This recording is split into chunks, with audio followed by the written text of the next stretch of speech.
Plants, the green frontier. These are the discussions of the podcast Horticult. Its continuing mission to talk about strange new cultivars, to seek out new flowers and plant them, to boldly garden like no one has before.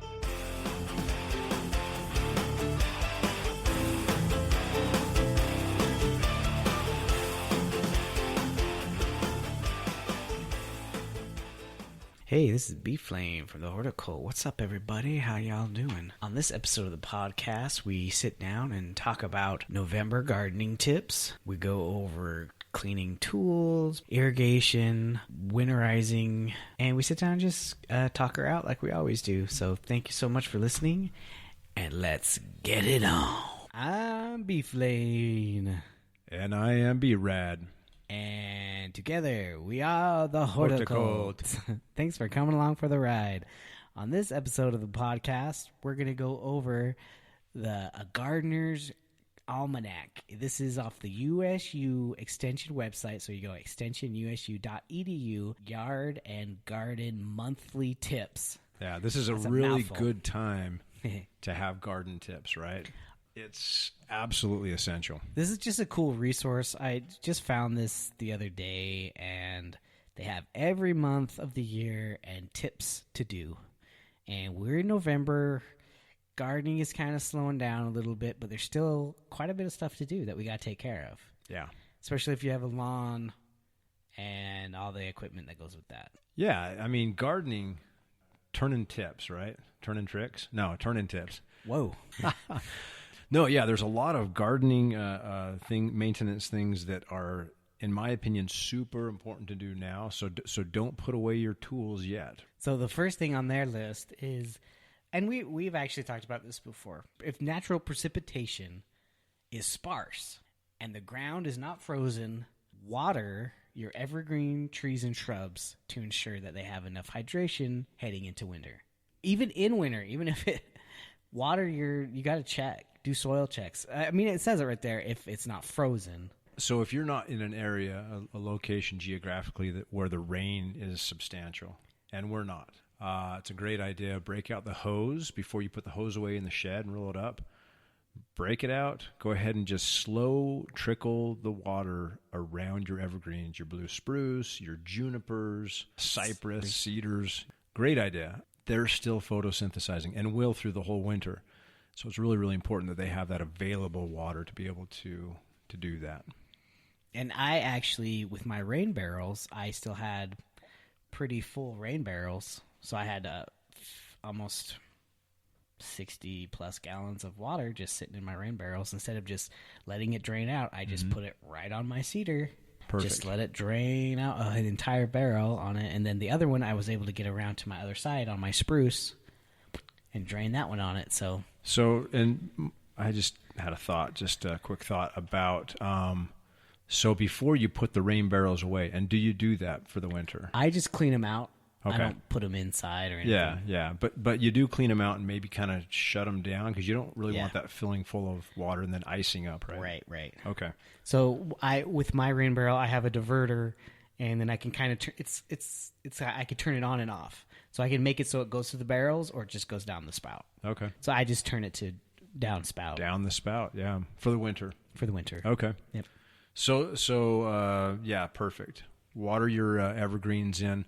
Another one would be, and this is pretty essential for any kind of irrigation system, like your PVC irrigation, I guess even any of the other types, that your metal piping and whatnot. But go ahead and close your valve and then blow out your system with a compressor. Now that's like the best way to do it. If you have access to a compressor or available compressor, blow out your system, and it will prolong the life of all of your sprinkler heads, and it will ensure that the water does not get stuck or locked into a low spot, which then could potentially burst and break a line, and the next year you'll be digging up and repairing some PVC. So, yeah, if you have a backflow preventer, there's actually little kit So you take out the actual backflow preventer part, and you have the 2 pipes sticking out of the ground. Uh-huh. There's a little kit that you can stick that fits right in between, and you can hook up your compressor to it. Mm-hmm. And that's how you can do it. And it's super simple. As long as you have a compressor that is big enough to fill up your line. Or the other option is there's a lot of landscape companies, yard maintenance companies that have the ability to do this. They rent a compressor or they have one online, and this is part of their services, and it's not terribly expensive. Maybe $30. Oh, that's like one head. Yeah. Like okay. Yeah. So Backflow preventers, to replace it, is over $100. So it's a good idea. You could damage your backflow preventer. Yeah, okay. you got to make sure you get that off and make sure it's stowed away properly. So now's the time to do that. Right. Okay. Before the heavy, hard freeze. I mean, a lot of people did it. They kind of got scared at the end of October. It got really cold for us, and everybody was starting to do it. Really, it takes a while for the freeze to get down deep, I think, because they're supposed to be able to put the irrigation system below your freezing... Your frost your line. Frost your line. heavy Yeah, frost yeah. line. Yeah. So the first one is going to kill all your annuals, but it's not going to jack up your stuff. And I've seen people put little pillows and stuff over their kind of insulate them. Yeah, insulate your backflow preventer, which is a good idea. So another one is you can winterize your lawnmowers and rototillers by either draining the gas or adding a fuel stabilizer. So on my lawnmower, it has a turn off. So it has a fuel on and fuel off. The reason why you want to drain it of gas is because the fuel is going to where the air mixes the carburetor, and it will jam up your carburetor, so you can't start it in the spring. So that's kind of why you empty it of gas, so it doesn't jam up your carburetor. You got to take your carburetor off and clean that. If you have one of those turn-off valves, it won't allow the gasoline to go through, and your carburetor is not going to fill up. So is it best to turn off that that switch, that valve? Yeah. Empty the gasoline, and then fire the lawnmower up and let it run dry? Right. Like, I actually just let mine run dry. Like, Okay. I never empty it out, because if I don't use it, like, all my gas cans are empty now. I have a couple of things that I haven't emptied. I don't empty them out. I don't empty the tanks. Yeah. And I think that's because the gasoline gets old. Oh, yeah. And you're supposed to run your lawnmower at a higher octane. You're supposed to get the nice premium gas. Okay. Like a 93 to 95. Yeah. Maybe. Okay, yeah. The premium stuff.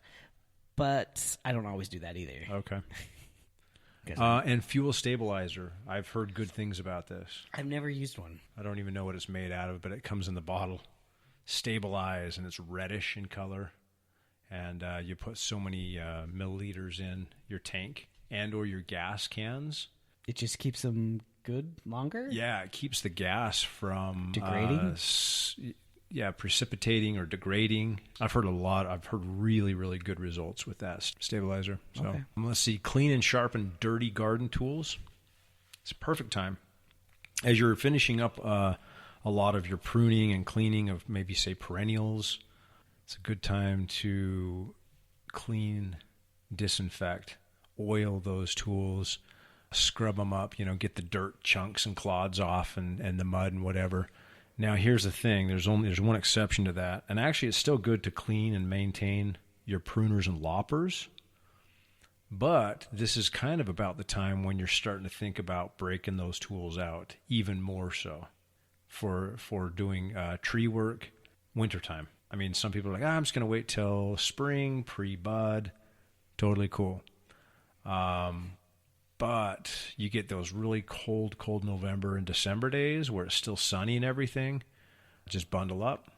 Great day to go out and prune your trees. Well, this is when orchards really get after it. But in the winter, Yeah.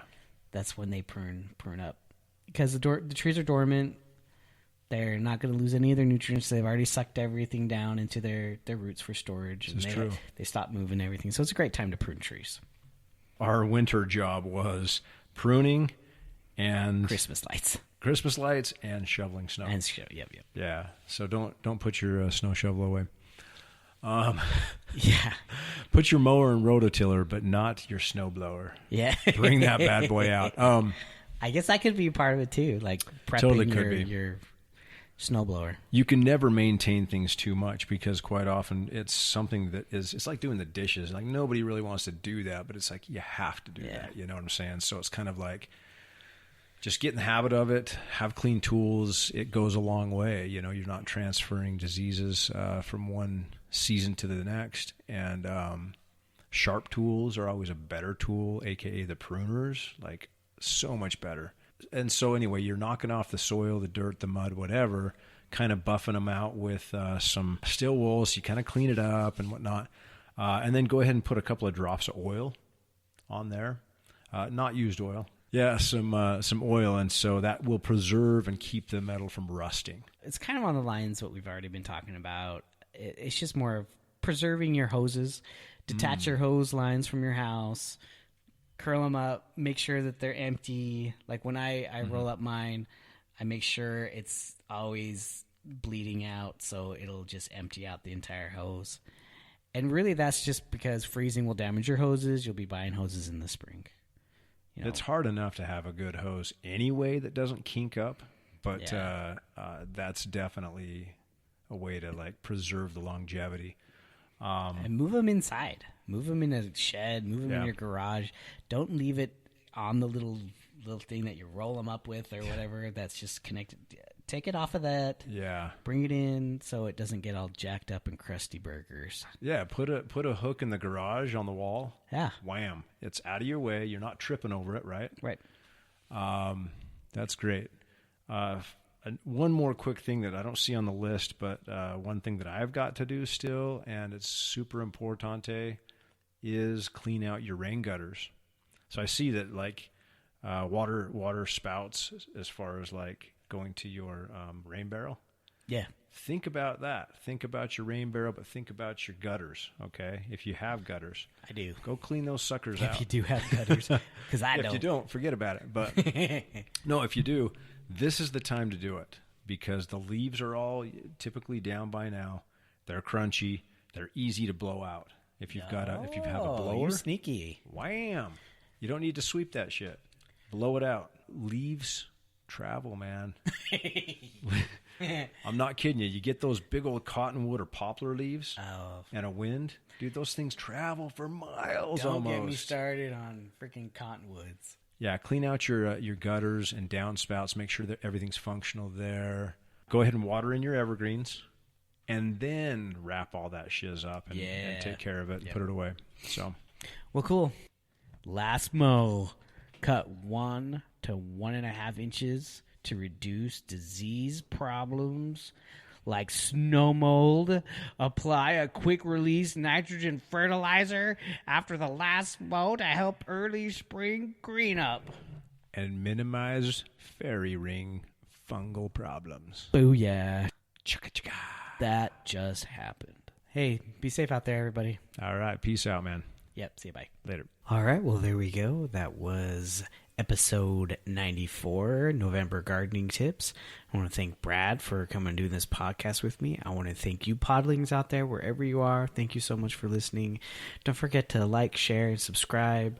Spread this podcast far and wide. Let the seedlings grow amongst you and spread forth like wildflowers. Yeah, you can find our YouTube channel on YouTube. Thank you so much. And remember to plant on, Babylon.